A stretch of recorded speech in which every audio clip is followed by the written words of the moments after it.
সম্মানিত দর্শকবৃন্দ, এখন আমার পাশে দেখতে পাচ্ছেন যে এখানে কিন্তু পেঁয়াজ রোপণ করা আছে। পেঁয়াজ শীতকাল আসলেই প্রতিটা গাছপালায় কিন্তু যেগুলো শীতকালীন সবজি আছে সেই সবজি কিন্তু একটা ধুম পড়ে যায়।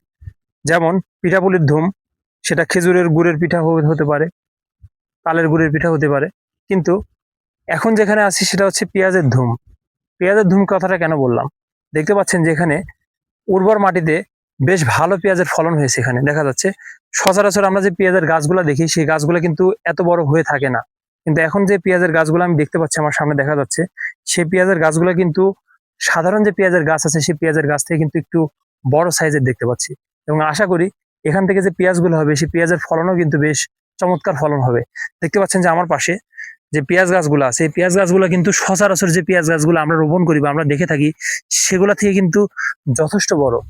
আর ইতিমধ্যে কিন্তু আমি আপনাদের আমার ডান সাইডে যে আমি দেখালাম, আমার টমেটো বাগান দেখালাম। এখানে এই টমেটো বাগানের পাশে কিন্তু পেঁয়াজগুলো রোপণ করা। এখান থেকে অনুমান করতে পারছি যে এই টমেটো বাগানের মাটি যেরকম উর্বর বা পুষ্টিগুণে ভরপুর, ঠিক এখানকার মাটিও উর্বর এবং পুষ্টিগুণে ভরপুর আছে মাটির ভিতরে। সে কারণে হয়তোবা এই টমেটো বাগানের পাশাপাশি কিন্তু এই পেঁয়াজ বাগানেও বেশ ভালো ফলন কিন্তু এখানে এসেছে।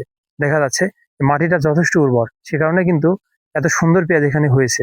আর দেখতে পাচ্ছেন যে আমার এই পেঁয়াজের পাশে কিন্তু রসুন লাগানো আছে। ওখানে ওখানে পেঁয়াজের পাশেই মানে পাশাপাশি কিন্তু রসুন আছে। আর আমি যতটুকু অনুমান করতেছি যে আমি যে মাটিতে দাঁড়িয়ে আছি সে মাটিটা আলগা মাটি, সে কারণে বোঝা যাচ্ছে যে মাটিটা পরবর্তীতে এখানে এনে ফেলা হয়েছে। সবাই ভালো থাকুন, সুস্থ থাকুন। আল্লাহ হাফিজ।